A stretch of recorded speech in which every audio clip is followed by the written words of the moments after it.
my dreamers! Welcome back to Little People with Big Dreams. I'm your host, Lori. Thank you so much for coming back to join me again. So, what incredible person is Lori going to introduce to you guys today?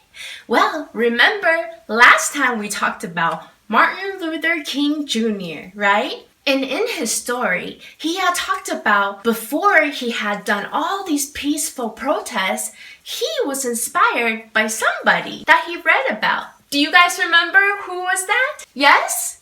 Oh, I think you got it. Yes, it is the person we're talking about today, and that is Mahatma Gandhi. That's right. So, this was the inspiration for someone like Martin Luther King Jr. And today, we're going to talk about just how incredible Mahatma Gandhi is. So, as a young man, Mohandas Gandhi dreamed of unity for all people and religions. Inspired by this idea, he led peaceful protests to free India from British rule and unite the country, ending violence and unfair treatment for all. His bravery and free thinking at that time made him one of the most iconic people that we know all the way till now in the whole entire world. That's right. So his name started as Mohandas, but now he's known as Mahatma Gandhi. And you asked, what does Mahatma mean? Well, that's a great question. Mahatma means gray soul. Yes, Gandhi is such a gray soul, and he's a gray soul of peace. So you can't wait, right? Let's go meet this great soul. Let's go.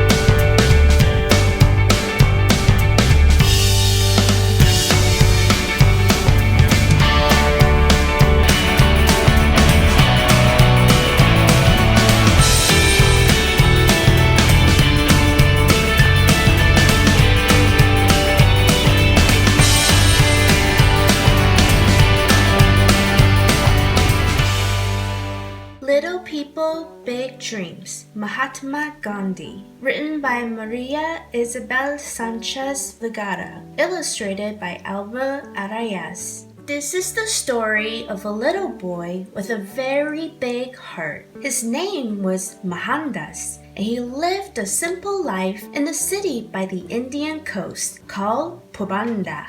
Look at this little boy. His name was Mohandas. And here we see his mother threading something. Mohandas learned from his mother to be honest and always tell the truth. He dreamt of a world where no living thing was ever hurt and everyone wanted the best for all. Look at little Mohandas. He is so great. He always went to the market with his mother. When he was 19 years old, Mohandas traveled to London to go to law school. At that time, the British Empire ruled his country of India. Living in London gave him the chance to learn lots and lots of things about the English culture. Look at Mohandas at 19 years old, drinking tea for the first time. Now, drinking tea is a very big cultural thing for the British. Let's see what happens next. With his degree in hand, Mohandas moved to South Africa to work as a lawyer.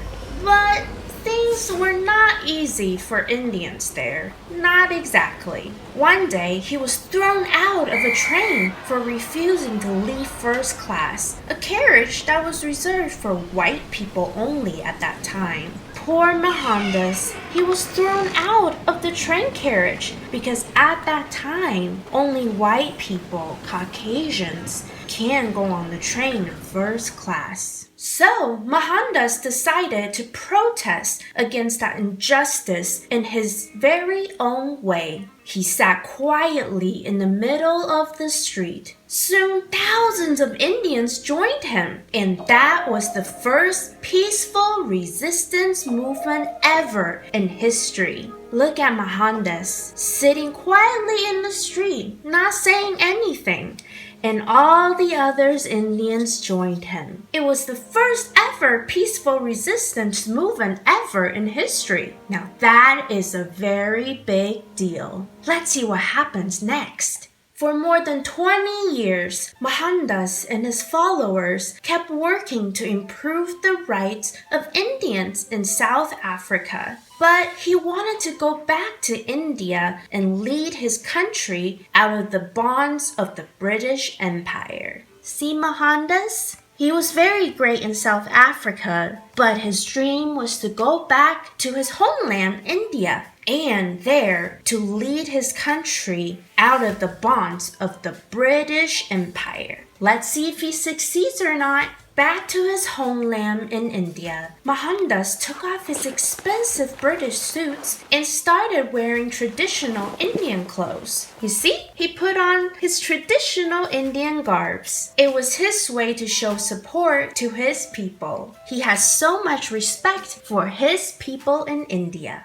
Mohandas' peaceful movement spread across India. His supporters protested against the unfair English laws by refusing to work and cooperate with the government. See Mohandas? He led a movement where all the other people were with him. They were followers, agreeing with him that the English people were being very, very unfair with how they were making the laws in India, especially towards the Indian people. When Britain made salt so expensive to buy, Mohandas marched 241 miles to the Indian Ocean in protest.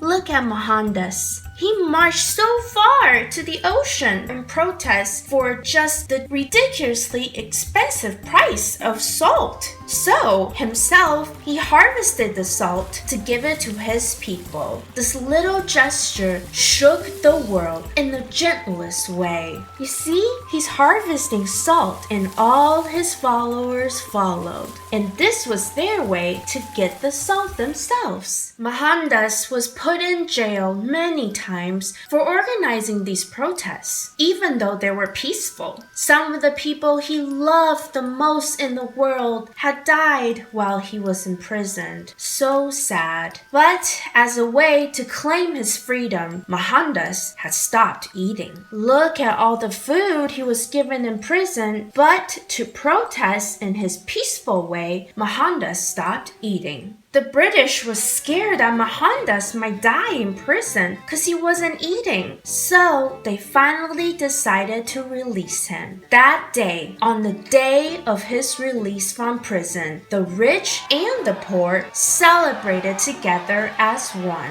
Look at Mohandas. Because of his diligence, because of his bravery, and because of his strength in believing in what's best for the people of India, now he has united both the rich and the poor population. What a wise decision, don't you think? After that, his people called him Mahatma, meaning great soul. He became the father of the Indian nation and one of the most famous leaders for justice and civil rights. And his legacy still continues till today. In Mahatma, remember the little boy with the very big heart in the beginning, gave a single lesson to those who hope for a brighter future. He said, "Sometimes the power of peace is greater than the power of force." Those are some of the wisest words one can hear. That's right, peace will always be greater than violence. Oh my goodness. That was such an inspirational story. It really, really happened. And did you know that Mahatma Gandhi was also born into a vegetarian family? And throughout his lifetime, he was inspired to be a full vegan. And he took on many times to become a vegan. So this shows you that this month, Veganuary, right? You can all stop eating meat. But I know it's hard for many people to just stop cold turkey, not to eat any meat. So Mahatma Gandhi is actually a very good example because you can start by being a vegetarian, slowly ease out of eating meat, and then you can slowly ease out of eating dairy, and and then you're a vegan. So this month, because of Veganuary, Lori challenges you to take on the Veganuary challenge. 4 weeks of vegan diet and take on the vegan lifestyle and see how it goes with you. And if you like it, you might even love it, and that continues on to the next months. So I think you should give it a try. And this is completely aligned and inspired by the Father India himself, Gandhi, of how we can achieve world peace. That's you, that's me, that's all the different animals on this planet, and Mother Nature herself. So my dreamers, take the challenge and dream on.